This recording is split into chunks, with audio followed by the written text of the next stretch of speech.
You are listening to the Mark Lesko Podcast, a podcast by diehard fans for fans. Mark covers all things Penn State football and the Pittsburgh Steelers, as well as anything related to the sports and fitness world.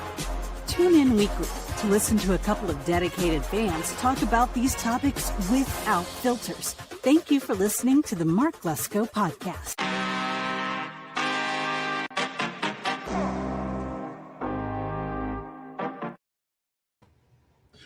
What's up, Penguin peeps? Welcome to the Mark Lesko Podcast. I'm your host, J. Rod, and this is Penguin Central.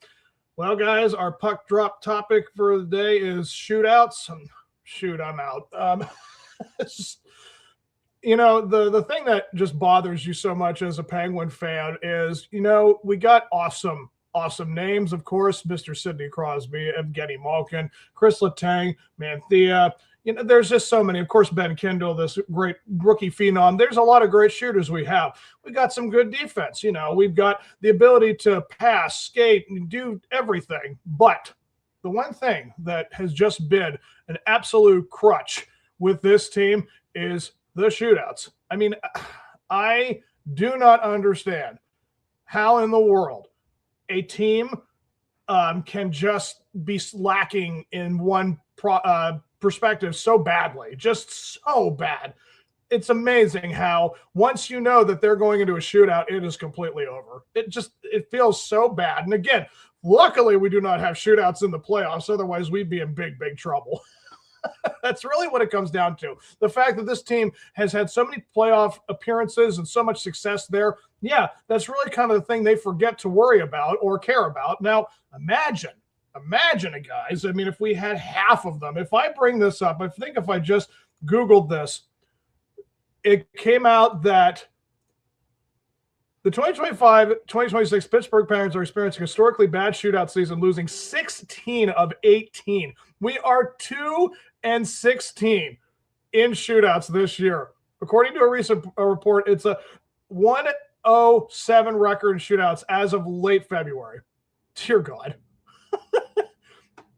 Yeah, they set a franchise record for single season shootout losses. Yep. Wow. Yep. Great to know we're on that side of history, eh? It's just so unfortunate. The fact that this has to be an issue, the fact that they have allowed this to be an issue. I mean, again, we all can't be perfect, but guys, there's no way that you ever want to be on that side of history. You never want that for yourselves.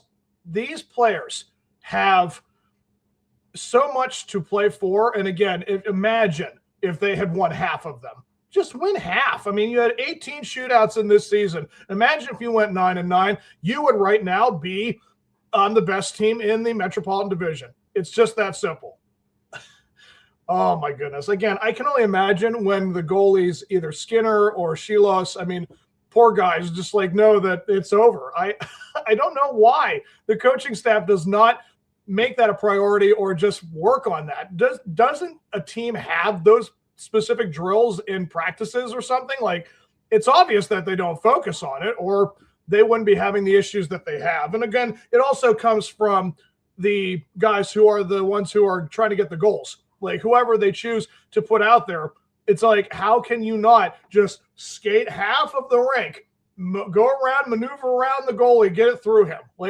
It's remarkable how that's just not a skill that any one of them possess. Really, I don't get it. It's remarkable how we are in this position again with all those years. Evgeny, Sidney, and Chris. None of them, can be the guys you choose because, you've been doing it for over 2 decades now. How in the world could that not be what you work on or how to perfect it? I mean, wouldn't you think at 20 years you would have had that down by now?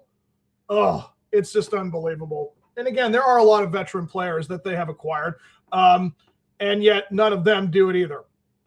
It's amazing how it's like a forgotten skill that we just don't care about in this particular team. So yeah, it's insane that we are at this point. But again, just a thing to remind everyone that yes, despite how great this season is, there is always a thing that you have to keep aware of. And yet the Penguins just find every which way they can to make it a problem. And again, luckily we don't have to worry about this in the playoffs, but imagine if this team would have just gotten half of them. It's just, it's a shame, but that's the way it can be sometimes. Well, we're moving on, folks. We're going to be going to the Islanders and Hurricanes. Oh my. Folks, it does seem to me, particularly with the Penguins, I don't think it happens much with the Steelers or the Pirates, but it does seem to me that whenever the Pittsburgh Penguins are on a streak, like if they win 5 of 7 or 10 of 12, for some odd reason, there are other teams in our division, it's always in our division, that do the same thing. I looked at the recent records, and yes, the Hurricanes are on a 5-game winning streak, and the Islanders are on a 5-game winning streak. So no matter how much we try to move up in the standings of the Metropolitan, the Islanders and Hurricanes are just going to do the same thing we're doing. We can't gain any ground. We can't push ourselves ahead of anybody. We're constantly tying it up. They're doing the same things. And of course, I did see that, the Islanders took on the Panthers, and the rookie sensation from the Islanders had 2 goals to overcome the Panthers. And it's just like, man, when is this ever going to be our time? When is our stuff ever going to amount to the fact that we're one of the better teams? No, everyone else in our division has to be doing something spectacular too. Ugh. It's just not necessary. It's not right. It's just not. I don't know what else to say about it. Again, you think about the stretches that we have had in the last month and a half, putting ourselves in the chance to get to the playoffs, and yet here we are with the Islanders and the Hurricanes. Hurricanes just continue to be the better team. I know they took on the Lightning, and I know they won in overtime. Of course they did. It's that just wonderful reminder again that despite how great things are, everyone has to be doing what we're doing too. So we can't feel special. We can't feel good. We just can't, because again, they're doing the same things, and we have to constantly keep clawing and scratching. We have to have a 108-game winning streak, even though there's only 82 games in the season, in order to feel like we're going to go somewhere. It's unsettling. It's not right. It is not right that this team constantly has no chance to ever feel like they're going to be special. They're going to do something great, because again, everyone's doing the same thing we're doing. So it's a tough situation. I mean, if we look at what the next couple of games are going to be for the Islanders and the Hurricanes, what is their schedule? Hold on, I'll bring this up.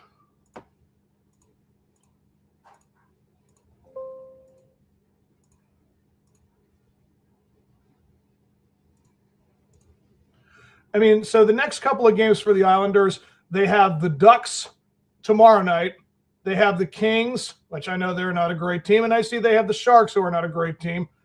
Yeah, the next 3 games for the Islanders are basically the easiest teams on the West Coast. So it's not like they're going to be, falling off anytime soon. And if you then type in the Hurricanes, I mean, I can only imagine. So the Hurricanes' next couple of games, they're going to be playing the Canucks, who are the worst. The Oilers, who just pulled, Tristan Jarry, the second time in 3 games. Oh yeah, they're really feeling it. And of course, the Flames are one of the worst. And then they play us. Guys, this is just nonsense. It's unbelievable that this team cannot. Again, it's insane. They get the easiest teams, and we have to face Again, we're going to get to the upcoming games soon for us too, but this is just nice to know that these guys have absolutely no reason to feel oh, look at what we're doing. Because again, it's look what they're doing, because we can't ever seem to catch a break. So it's an unfortunate thing. All this success and all this good stuff that's happening, it's happening to everyone too. So we just have to keep pushing and keep grinding. So, I mean, does that then lead me into the last topic, which is our schedule coming up?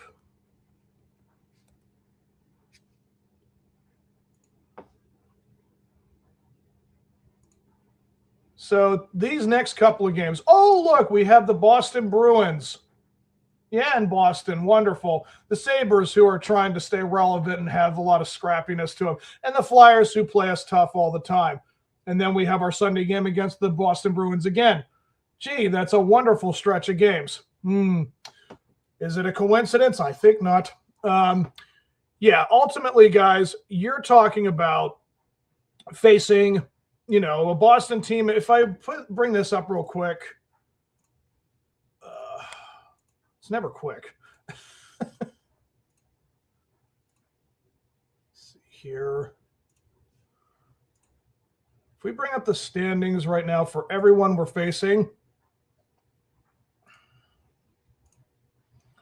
So in the Metropolitan, let's see, or the Atlantic Division, sorry, the Bruins, they're kind of in the middle of things.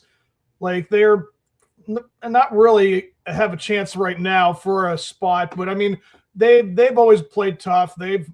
And when it comes to the Flyers, like again, despite their issues, they're on a 3-game winning streak, so they're kind of doing some pretty good things. And the other team, which was, what did I just say? I know I just said them.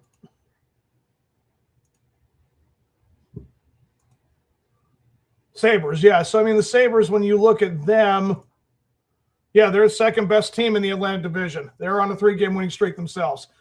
I mean, is this going to be like the worst situation for us? But I mean, we have to be prepared for the fact that, yeah, we still have tough games ahead of us and we still have to keep grinding. And these other guys, they don't have really a whole lot to worry about. It's not like this is doom or this is the worst timing, but I don't know. I mean, if you look at like Boston, I'm going to predict that game is going to come down to probably a 2-goal differential. Like we're going to probably, in the first period, we're probably going to tie them 1-1. In the second period, we're probably going to tie them 2-2. And we then finally find a way to break through and we win 4-2 for the first game. And then we face the Sabres, and it's going to be a home game.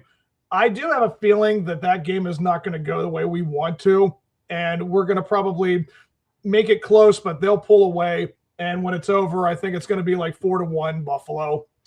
And then we play the Flyers, and they're still not going to have Sidney back. We're still going to be waiting until March, the last week of March before he's back. I think they're going to probably push it, but I'll say ultimately we'll probably take them to overtime and we'll beat the Flyers there. And it's like 3-2, something like that. And then finally with the Boston Bruins again, I'm going to say that's going to be decided. I mean, it's going to be in Boston that time. So it's going to be, 2-1 Boston by the first period, and then 3-2. And then it's going to be a loss, unfortunately, again, to Boston. Make it like a 5-2 loss to Boston. Really tough one. I mean, we'll go 2-2 these next couple of games, but it also depends on what the Islanders and the Hurricanes are going to do. It's a tough situation. But I'll end it with this, guys. The overall feeling that you have as a Penguin fan, yes, we didn't expect to do anything this season, but we did not expect to have a historically bad shootout losing team either. I can't believe that between age or lack of, I guess, practice on it, that they just are not trying to find any which way to improve on that. And again, you don't need that skill. I understand that's not going to be in the playoffs. So ultimately, we're trying to hold on to the reins. This is going to be the toughest stretch because, again, the more you do something and they keep up, the tougher and the more pressure you feel to get to that next step. So I hope that you guys have enjoyed the episode. I'm going to be rooting for them. Again, I think it's a 2-2 week coming up, and I will see you guys for the next episode. And until that time, guys, let's go Pens. And please like and subscribe to Mark Lesko Podcast if you haven't already. And hey, you guys take care. See you later.